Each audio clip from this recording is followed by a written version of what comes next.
საქართველოს ყავს არაადეკვატური ყველაფერთან ერთად არაადეკვატური ხელისუფლება.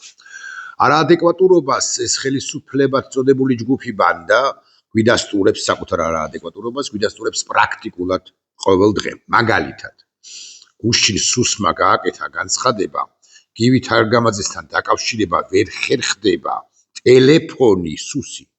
ამბობს ამას, ტელეფონი გათიშული აქვს და იმედია მედია საშუალებებიდან შეიტყობს ან გადასცემენ, რომ დაბარებულია მის მიერ გაკეთებულ განცხადებასთან დაკავშირებით. რომელ განცხადებაზეა საუბარი, ამაზეც ვისაუბროთ, მაგრამ თავად ეს ფაქტი, რომ სუსი ტელეფონით, WhatsApp-ით, Viber-ით უკავშირდება გივით არგამაძის საჩვეულებრივი ტელეფონით, SMS უგზავნის, მოდი ახლა ჩემთან შენ დაბარებული ხარო და მე ამბობს, რომ ტელეფონი გამართული ჰქონია თურმე გივით არგამაძესო, თავად ეს ფაქტი ადასტურებს ერთის მხრივ არაკომპეტენტურობას, ასე შემდეგ და ასევე ადასტურებს არაადეკვატურობას. ჩვენთან პრაქტიკულად მორღვეულია ყველა სახელმწიფო ინსტიტუცია, ყველა სახელმწიფო ინსტიტუციის ფუნქცია, მოვალეობა მისი არავის ასგებავთ ის დავარქვათ, აღარ არსებობს, შელახულია, შერყვნილია, განადგურებულია ყველაფერი მეთქი და ყოველდღიურად დადგურდება. ეს იყო სხვათა შორის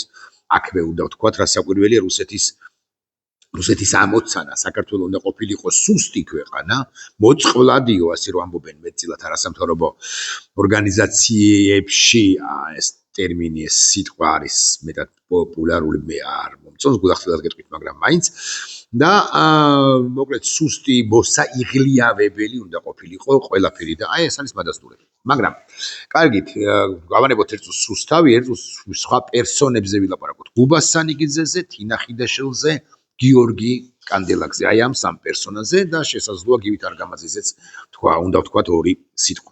იცით რატომ დაიბარეს ეს ხსენებული 3-4 პირი, ერთი არ გამოცხადდა კი არა, ვერ გამოცხადდა, მაგრამ მაინც რატომ გააკეთეს ეს იცით?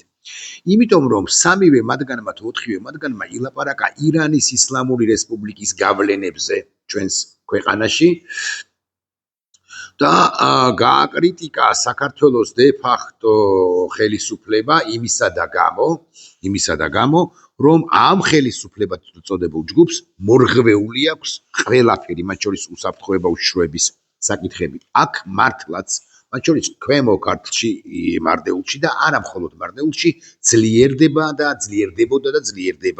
ირანის ისლამისტური რესპუბლიკის, ანუ ალი ხამენეის ირანის გავლენები, ეს არის ფაქტი. ეს არის შემდგარი ფაქტი. აი, თქვენო საიდან იცითო ეს ყველაფერიო? ან რატო ამბობთ ამ ყველაფერსო? აი, ამის გამო დაიბარეს ხსენებული 3 პირი, გუბას სანიკიძესთვის არ თუ კითხავთ, ლევანი წერს სანიკიძე, მაგრამ მანამდე ბოდიშ ვიხდი ერთ რამ, კარგი, ჯერ ლევანის სტატუსს ჩავიკითხავ თქვენის ნებართვით და მე დაუბრუნდები ამას. სანიკიძე ლევან, ანუ შვილი გუბაზისა, მე ჩემი მხარდაჭერა ეგრა მაგის პასუხია გიორგისაც, თინასაც, გუბასაც, გივისაც და ასე შემდეგ, ეს ხო ცხადია.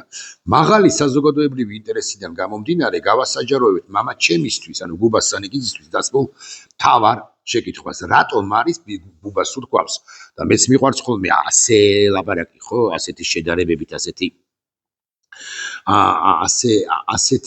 ამგვარი წინადადების ჩამოყალიბება და გაცნობა თქვენთვის, რატომ არის საქართველოს გაგლეჯილი ტომარა, მოკლედ გუბას უთქვამს, რომ საქართველოს გაგლეჯილი ტომარაო და ჟურნალისტი პოსტივისა, აგრეთვე სუსი და აგრეთვე მთელი სახელმწიფო, თუ ამას სახელმწიფო ჰქვია, აპარატი ეკითხება გუბას სანიკიძეს, სუსის თანამშრომლები, რატომ არის თურმე საქართველოს გაგლეჯილი ტომა და ხო აღარ ვლაპარაკობ იმაზე, რამდენად არაადეკვატურია ეს ხელისუფლებად წოდებული ჯგუფი და გაგლეჯილი ტომარაა თუ არა, დიახ, გაგლეჯილი ტომარაა, მეც ვადასტურებ ამას, შეგიძლიათ დამიბაროთ და მკითხოთ, რატომ არის საქართველოს გაგლეჯილი ტომარა, ან შემიძლია გითხრათ, რომ დამარცხებული ქვეყანა, ან რა ვიცი, რასაც გნებავთ, იმას ვიტყვი, დამოუკიდებლად იმისა, რის თქმას მკარნახობთ, არასწორი სიტყვა, რისი მოსმენის სურვილი გაქვთ.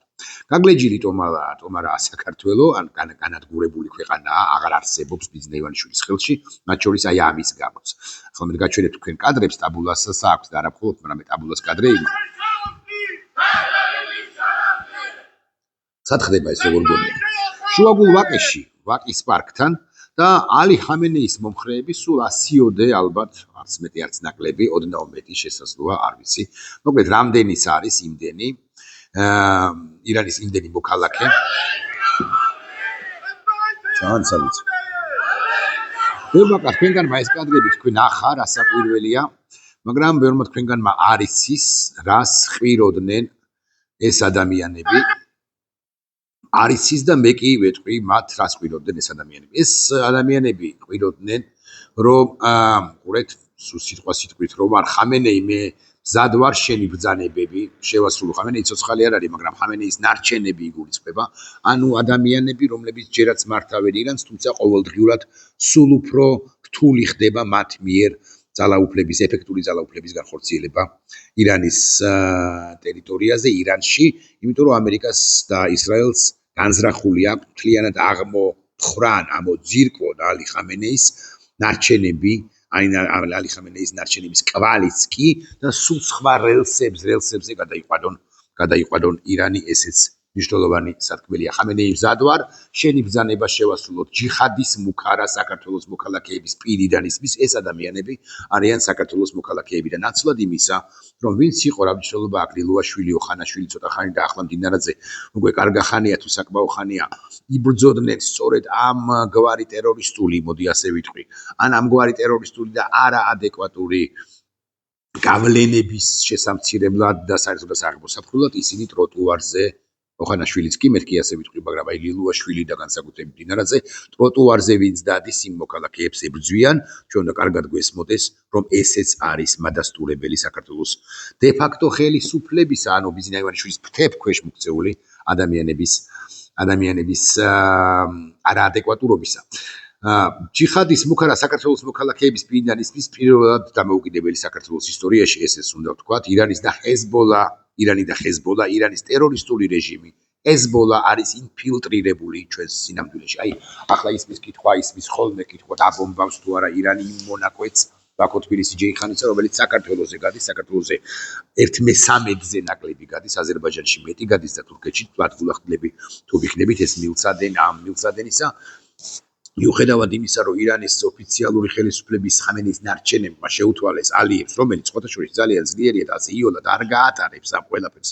ამ შემთხვევაში თუ მის ტერიტორიაზე დაიბომბება რამე კრიტიკული ინფრასტრუქტურა, შეუთვალეს მოკლედ ირანის ხელისუფლების წარმომადგენლებმა ალიევს, რომ ჩვენ ვარ აგვაქვო განზრახვაო, რომ მეზობელ სახელმწიფოს დავესხათ თავსო, ამის მიუხედავად უკვე შემდგომ მოხვა არახჩის ამ დაპირებას, მოხვა თუ ეზექში არის ამ დაპირებას, მოხვა სხვა განცხადებაც, კერძოდ ითქვა, რომ თქვენ მიაწვით ისრაელს ნავთობსო, ამ შემთხვევაში ჩვენ არ ვართ პასუხისმგებელი იმაზე, რომ არ დაიბომბება თქვენი ტერიტორია, მათ შორის კრიტიკული ინფრასტრუქტურა, ნავთობის მიწოდება კი არ მითხარით და იცით თქვენ, რომ ხდება სწორედაც რომ ბაქო, თბილისი, ჯეიხანის გამოყენებით. ქართული ხალხი ასაკვირველი ამ ყველაფერს ხედავს იმას, რომ საქართველოს დე-ფაქტო ხელისუფლება რეალურად მოკავშირეა ირანის არაადეკვატური და კაცობრიობის წინაშე დაანაშაულის ჩამდენი ალი ხამენეის ნარჩენი,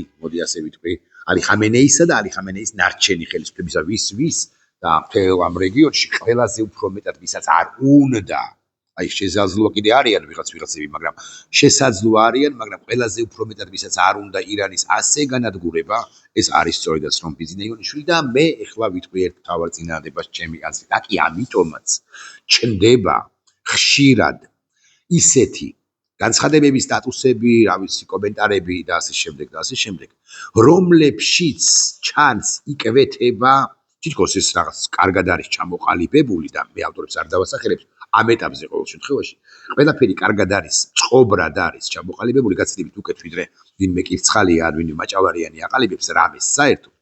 მაგრამ ამ სტატუსებში მიუხედავად მათი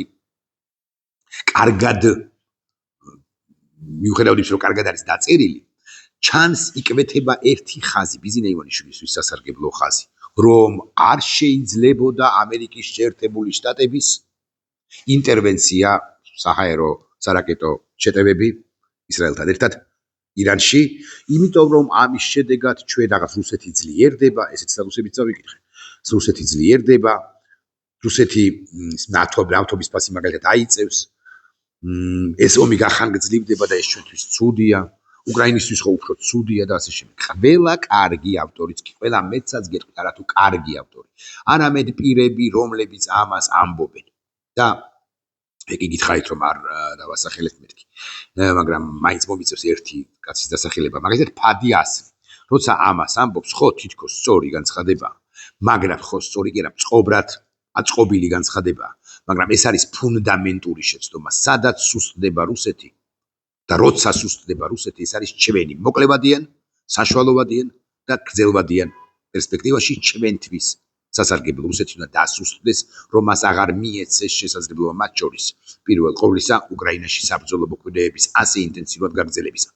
ნავთობის ფასს რაც შეეხება, ნავთობის ფასის მაღალი ალბათობით მატება და უკვე ტენდენციები იმის თაობაზე, რომ ნავთობის ფასი მოიმატებს, მათ შორის ორმუზის სრუტის პრობლემა, ორმუზის სრუტეში შექმნილი პრობლემების და ასე შემდეგ გამო ეს მაინც დროებითი ამერიკის შეერთებული შტატები მაღალი ალბათობით მართლაც არ განიხილავს სახმელეთო ოპერაციას და სახმელეთო ოპერაციის ჩატარების გარეშე აპირებს მოამრგვალოს, მოაყომაროს უკაცრავად სიტყვისთვის ირანის პრობლემა ამისთვის სხვათა შორის აქვე ვიტყვი რომ გამზადებული თუმცა ზუსტი სიტყვა არ ვიცი, მაგრამ მაინც არის მათ შორის რეზაფეხლევი იმისთვის რომ მან აიღოს ძალაუფლება საკუთარ თავზე, ხელისუფლება დროებით და კი ამიტომაც რეზაფეხლევი მოუწოდებს ამ რეგიონის სახელმწიფოებს რომ მათ აქტიურად ითანამშრომლონ სწორედაც რომ მასთან დროებით მართველთან ირანისა, რომელიც უკვე შემდგომ ანდარჩება მართველთან არა, ეს სცენარიც განიხილება, მაგრამ ირანი უნდა გადავიდეს ნორმალურ ტალღებზე და გადავა მაშინვე, როგორც კი, ბოდის ვიხდი, ჩემს მეუღლეს უპასუხებ,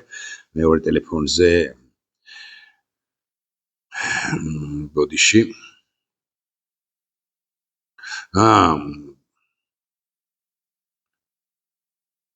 როგორც კი განადგურდებიან ალი ხამენეის ნარჩენები. მათ შორის გუშაქთა კორპუსი, მათ შორის ბოდის ვიხდი კიდევ ერთხელ. მათ შორის იმ ხელისუფლების წარმომადგენლები, რომლებიც ადეკვატურები არ არიან და რომლებიც იმუქრებიან, რომ ამერიკის შეერთებულ შტატებს და საერთოდ მოკავშირეებს, ხო, წარმომწდა თითქოს ეს სიტყვა რეალურად არანაირი მოკავშირეები არ არიან. ამერიკა და ისრაელი არიან მოკავშირეები ამ რეგიონში. შეეხება სხვა შესაძლო თუ თეორიულ თუ სასურველ მოკავშირეებს, მე გავბედავ და ვიტყვი, რომ ევროპა აბსოლუტურად არაადეკვატური აღმოჩნდა ამ კონფლიქტში. ახმამაღლებული ცოტა იმაზე რა ხდებოდა მაგალითად პალესტინაში, ცოტა ხნით არც დიდი ხნის წინ, ახლა საერთოდ მიმალულია, მაგრამ აი ბოლო პერიოდში კი არა, რამდენიმე დღის, 2 დღის წინ, კირ სტარმერმა ბრიტანეთის პრემიერ-მინისტრმა გააკეთა განცხადება, რომ ეხლა გავუშვებო ჩვენო ავიამზიდებს და მართლაც დაძრეს, განა არა, მაგრამ ამბავიც ის არის, რომ ამერიკის შეერთებული შტატების პრეზიდენტმა უპასუხა, რომ ახლა გვიანიაო, ჩვენ უკვე გავიმარჯვეთ ომშიო. თუმცა გამარჯვებული არ არის, ბოლომდე გამარჯვებული არ არის შეერთებული შტატები, მაგრამ მაინც. დავუბრუნდეთ ჩვენს კონტექსტს, აქ იგითხარით, რომ გუბას სანიკიძეს, ტინა ხილაშვილს, გიორგი კანდელაკს და გიორგი ვითარგამაძეს მე მხარდაჭერას სოლიდარობას ვუცხადებ. გუბას სანიკიძემ გააკეთა ჩემი მოსაზრებით საოცარი განცხადება, საოცარი მართლა. მეო ბევრი კითხვა დავსვიო. იმათმა რა კითხვებიც დამისვესო, ყველა კითხვას გავეცი პასუხი, მაგრამ ჩემს კითხვებს პასუხი არ გასცესო.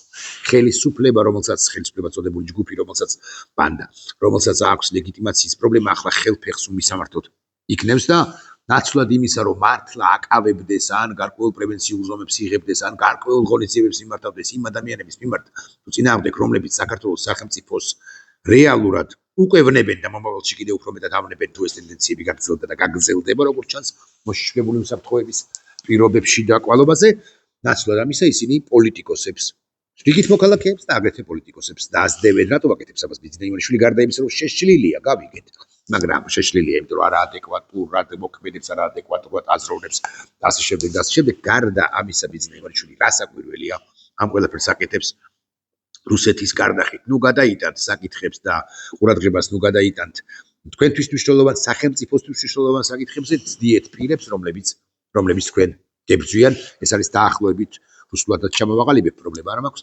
ის შეკვეთა, რომელსაც იღებს ბიძინა ივანიშვილი პერსონალურად და შესაბამისად თავის პაჟებს ავალებს, რომ ეს ბრძანება, რუსული ეს ბრძანება ხასრულოდ. ბევრი რამის თქმა შეიძლება რასაკვირველია პარალელურად, ბევრი რამის თქმა შეიძლება ირანის კონტექსტში, უკრაინის კონტექსტში, ხო შორის უკრაინა ბოლო 3 წელი და 3 წელის განმავლობაში პირველად უკრაინა გადავიდა ისეთ მოუბრუნებელ ესე ვიტყვის შეტევაზე და იბრუნებს ტერიტორიას. ხო ბევრს ეგოდა რომ რუსეთი შევიდა, რუსეთი ვერსად ვერ შევიდა, იხრჩობა პუტინი პირდაპირ მნიშვნელობით და წახველებს. მე სიგარეტის გამოვახველებს და ის კიდე ღმერთმა უცხის ვინცის და იქნება ყელის კიბოს გამოც. ესეთი ცნობებიც არსებობს ხო შორის. ქსელში, მათ შორის ეგრეთ წოდებულ რუნეთში. ყელის კიბოს გამო არ ვიცი ასია თუ არა, მაგრამ ახველებს და რაც მნიშვნელოვანია ახლა მისი ხველება გადავდოთ და რაც მნიშვნელოვანია ის ვერ აკონტროლებს ვითარებას ბოლომდე უბრალოდ სუსტი ინფორმაცია არ აქვს და გენერლები ის გარშემო მოტრიალე ტიპები ატყუებენ და უქმნიან ყალბ ილუზიას იმის თაობაზე რომ რუსეთი გამარჯვებული ქვეყანა არა და გამარჯვების გზაზე არა და მართლა მე-5 წელი წავიდა მას შემდეგ რაც დაიწყო SVO ჩაფლავდა პირველივე წელს მე თუ მკითხავთ პირველივე თვეებში მე თუ მკითხავთ მაგრამ ახლა 5 წლის თავზე ჩვენ ნამდვილად უნდა ვთქვათ რომ SVO-ს ფარგლებში დასახული ამოცანები რუსეთმა უბრალოდ ვერ შეასრულა და საერთოდაც რუსეთი ვერ ახერხებს თავს მისი მიზანი იყო რომ აღდგენილიყო იმპერია აღდგენა დაწყებულიყო იმპერიისა ფართო გაგებით თავად რუსეთის ცხადია იმპერია და მას გაეკონტროლებინა ყველა ის ტერიტორია მინიმუმ რომელსაც აკონტროლებდა საბჭოთა კავშირის პერიოდში ბალტიის სახელმწიფოების გარდა თუმცა რატომაც არა ბალტიის სახელმწიფოების ჩათვლით მეთქი შემიძლია თქვა ეს ამასობაში ახლა მე ვემზადები უკვე ნახევარია პირველისა მე ვემზადები ჩემი გადაცემისთვის ანუ კონტექსტი ხო 3 საათზე იწყება მე იქ ვისაუბრებ იმაზე რომ უკანონო კანონი რატო არ არის ნამდვილი კანონი და ასე შემდეგ, მაგრამ და ვერ ვილაპარაკებ ბევრ რამეზე, ეგ რამაგის პასუხია, იმიტომ რომ მაინც რაღაც შეზღუდული დრო დღის 3 საათზე რო იწყებ და არასრულ 5-ზე რო ვამთავრებ და 2 ინტერვიუ კი რა 3 მექნება დღეს, ერთი ჩართვით მათ შორის.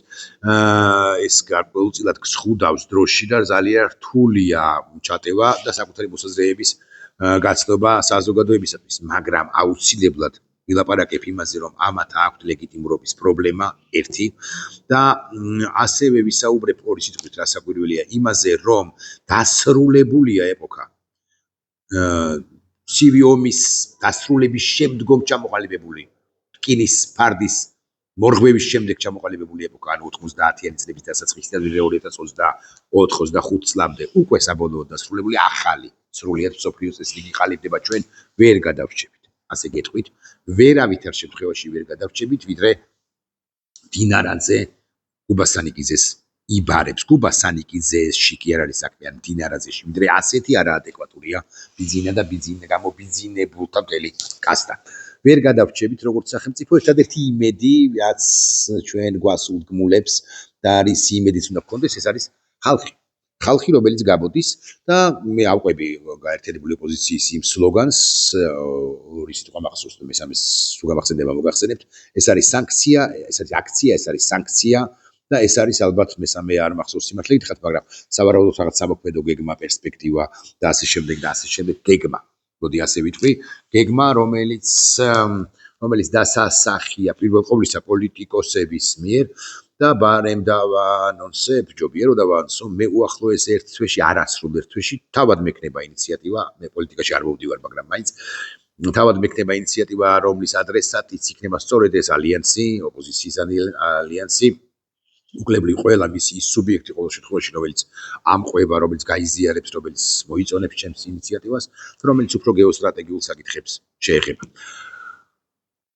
რუსეთის დამარცხება გარშემო კარგია, ფადიასლის ჩაურთხით და არა მხოლოდ ფადიასლის, ნუ გადავეკიდებთ ახლა მაინც და მაინც მას გარშემო და ეს ჩვენთვის კარგია, იმიტომ რომ საშუალო და გრძელვადიერ პერსპექტივაში რუსეთი ვეღარ მოიწნის უკვე იმ სახელმწიფოებისთვის, რომლებშიც ინტერვენცია და სურს მათ შორის საქართველოშიც ინტერვენცია უკვე მომხდარია, მე თუ მკითხავთ რბილი, მაგრამ კიდე უფრო სხვა მეთოდებზე შეიძლება გაადავიდეს რუსეთი.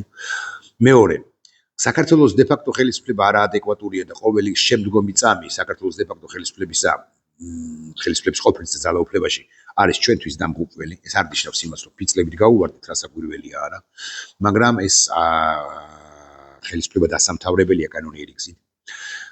მესამე და მნიშვნელოვანი ალბათ, ხო, რაც უნდა მეთქვა ბოდიშს ვიხდი.